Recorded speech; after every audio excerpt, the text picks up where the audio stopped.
Hey, y'all, come look at this.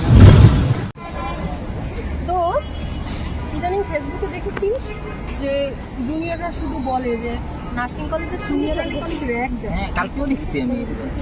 এগুলো কি বলো ওরা? আমরা তো সিনিয়র, আমাদের টাইম কই? আমরা তো assignment, duty, exam, class test এগুলো নিয়েই পড়ে থাকি।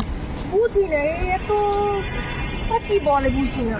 ওই পায় ওরাই যাবে কোন সিনিয়র ওদের সাথে খারাপ ব্যবহার করে। এই যাদব মেয়ে, দেখো না, চোখ কোথায় রাখো? দুটো বড় ভাই আপু যাচ্ছে, দেখো না? আর সালাম কালাম নেই তোমাদের মাথায়? এত বড় বড় দুজন মানুষ দাঁড়াই আছে, দেখতে পাওনি? এইসব শিখেছে ফ্যামিলি থেকে। যাদব গুলো নেক্সট টাইম দেখে হাঁটবা। যাও। ঠিক আছে, যাও। সরি ভাইয়া, কি যেন বলতেছিলে? আমি বলছিলাম র্যাগিং এর কথা। ক্লাস টাইম হয়ে গেছে। চল চল চল।